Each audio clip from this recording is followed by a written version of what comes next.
दोस्तों आज के वीडियो में हम दुनिया के सबसे अच्छे 3 देश और दुनिया के 3 ऐसे देशों के बारे में जानेंगे जहां पर आप कभी भी रहना पसंद नहीं करोगे। अगर कोई देश रहने को लेकर अच्छा या बुरा होता है तो उसका पैमाना इन चीजों पे निर्भर करता है, जैसे वातावरण, अर्थव्यवस्था और देश के लोग कितने खुश हैं यानी हैप्पीनेस इंडेक्स, इनइक्वालिटी यानी असमानता, एम्प्लॉयमेंट और कंट्री रूल्स। सबसे पहले हम 3 सबसे अच्छे देशों के बारे में जानेंगे।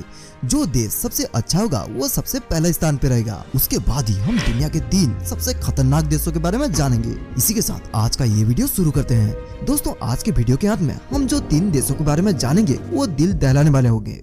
इस वीडियो को पूरा देखने के बाद आपको मजा आने के साथ साथ कई सारे नई चीजों के बारे में भी पता चल जाएगा। अगर वीडियो अच्छा लगे तो चैनल को सब्सक्राइब करें।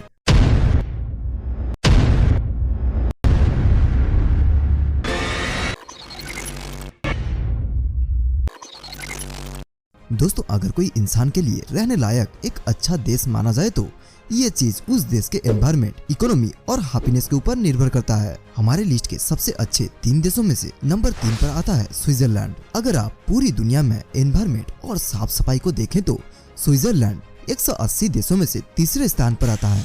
और ये बिल्कुल सच है कि हमारा भारत 180 देशों में से 177 रैंक पर आता है। तो इस एनवायरनमेंट परफॉर्मेंस इंडेक्स से आप अंदाजा लगा सकते हो ये देश की हवा, पानी और वन्य जीवन कितने साफ और सुरक्षित होंगे। और फिनलैंड के बाद दुनिया का सबसे खुशहाल देश स्विट्जरलैंड है। इकोनॉमी के मामले में भी देखें तो स्विट्जरलैंड का जीडीपी पर कैपिटा यानी प्रति व्यक्ति की आय करीब इतना निकल कर आता है, जो कि भारतीय मुद्रा में 43 लाख के करीब निकल कर आता है, जिससे इस देश का रोजगार दर करीब 80% तक है। वहीं देखें तो हमारा भारत का रोजगार दर सिर्फ 35% तक है। इससे अंदाजा लगा सकते हो ये देश रोजगार के मामले में भी कितना आगे है।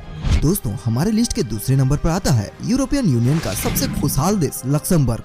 ये देश पूरी दुनिया में कतर के बाद सबसे अमीर देश है, जहां पर प्रति व्यक्ति की आय $1,00,000 से भी ज्यादा है। दोस्तों मैं एक बात बता दूं, ये यूरोपियन यूनियन का सबसे छोटा देश है, जो कि 2 महाशक्ति जर्मन और फ्रांस के बीच पड़ता है। रोजगार के मामले में यहाँ के एम्प्लॉयमेंट रेट यानी रोजगार की दर करीब 70% है। दोस्तों पूरी दुनिया के मुकाबले इस देश में क्वालिटी ऑफ लिविंग बेहद ज्यादा अच्छा है, क्योंकि यहाँ के लोगों के पास बहुत ज्यादा पैसा है। लक्समबर्ग इसलिए भी खास है कि जहाँ पे अलग अलग 170 देश के लोग रहते हैं, जिसमें हमारे भारतीय भी शामिल हैं। और आप ये बात सुनकर बिल्कुल चौंक जाओगे कि लक्समबर्ग में हर 600 लोगों में सिर्फ एक ही पुलिस मौजूद है और यहाँ का क्राइम रेट लगभग 0% के करीब है, जिससे ये देश किसी इंसान के रहने के लिए बेहद ही अच्छा सुरक्षित देश बन जाता है। और आप यदि बाहरी देश में रहने के लिए चाहते हो तो ये देश आपके लिए है। और इसी के साथ हमारे लिस्ट के नंबर 1 में आता है दुनिया का सबसे खुशहाल देश फिनलैंड। यह देश के लोग दुनिया में सबसे ज्यादा खुश रहते हैं। इसका कारण है फिनलैंड की जनसंख्या, जो अन्य देशों की तुलना में बेहद ज्यादा कम है, और करप्शन 0% है, जिससे गवर्नमेंट और सिस्टम किसी आम इंसान के मौलिक सुविधाओं का हनन नहीं कर पाते। और एनवायरनमेंट के मामले में भी फिनलैंड पूरी दुनिया के लिए एक उदाहरण है कि कैसे हम परंपरागत ऊर्जा के साधनों से रिन्यूएबल एनर्जी की ओर बढ़ सकते हैं। और ये देश की लिटरेसी रेट 99% है, जो कि बहुत ज्यादा है दोस्तों। और फिनलैंड में एजुकेशन पूरी तरह से फ्री है। और इस देश का रोजगार दर 72% है। और फिनलैंड में महिलाओं को खास इज्जत दिया जाता है। ये दुनिया का पहला देश बना जहाँ पे महिलाओं को चुनावों में वोट देने का अधिकार प्राप्त हुआ।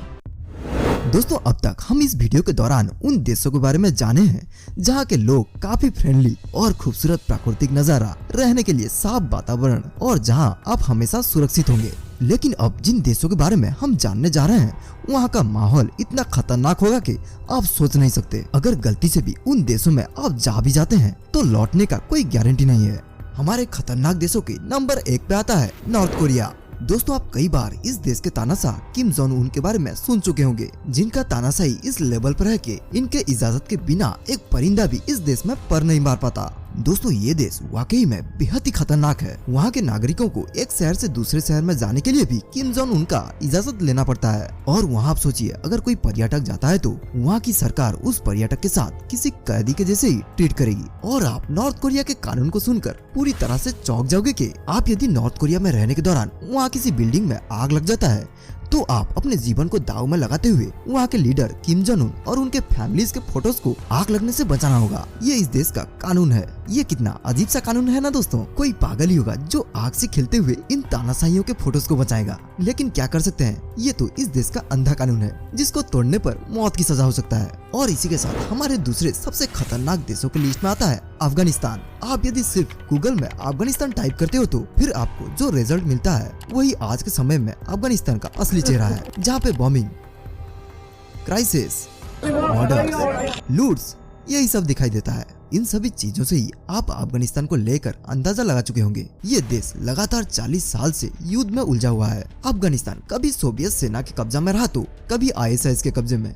अब तो अफगानिस्तान में पूरी तरह से सरकार पलट चुकी है और अब अफगानिस्तान में एक आतंकवादी संगठन तालिबान का राज है। इस देश में किसी बाहरी मुल्क का इंसान जाना एक बहुत ही बड़ा जोखिम भरा कदम होगा, जहाँ पर हर एक पल आपका जान जाने का डर लगा रहेगा। दोस्तों, क्या आपको पता है इस आईसीसी के T20 वर्ल्ड कप के दौरान तालिबान आईसीसी को पुराने अफगानिस्तान के फ्लैग और नेशनल एंथम को लेकर चेतावनी दे चुका है। तालिबान का कहना है कि आने वाले क्रिकेट टूर्नामेंट में अफगानिस्तान का नया फ्लैग जो कि तालिबान के द्वारा बनाया गया है उसको यूज करे, जिससे अफगानिस्तान का क्रिकेट टीम आने वाले टूर्नामेंट में खेल पाता है कि नहीं, ये एक बहुत ही बड़ा सवाल है। और आए दिन किडनैप, मर्डर अफगानिस्तान में एक आम मसला बन चुका है। और इसी के साथ हमारे लिस्ट के तीसरे नंबर पे आता है सूडान। दोस्तों, सूडान इस देश का 50% से ज्यादा जनसंख्या ठीक से एक वक्त का खाना नहीं खा पाता और यहाँ पे कहने को ही सरकार है, क्योंकि इस देश का तानाशाह सरकार पूरी तरह से करप्शन में डूबा हुआ है और आम दिनों में इस देश के लोग अपने सरकार के प्रति ही लड़ाई में लगे रहते हैं। सूडान में क्राइम जैसे मर्डर, किडनैपिंग, रेप, चोरी ये सब आम है, जहाँ पे कुछ पैसे के लिए कार्स में फॉरेनर्स को किडनैप कर हत्या एक आम बात है। और आप यदि गलती से भी इस देश में जाने का सोच रहे हो तो और एक बार सोच लो दोस्त। और इस देश में कई सारे छोटे छोटे आतंकवादी संगठन है, जहाँ ये लोग आम इंसान और फॉरेनर्स का जान लेने में उतावले रहते हैं। आप यदि बिना दस्तावेजों के सूडान में रिपोर्टिंग करते हो तो यहाँ के लोगों के नजर में ये बहुत ही बड़ा क्राइम है। दोस्तों, इसी के साथ आज का ये वीडियो समाप्त होता है। इस वीडियो को अंत तक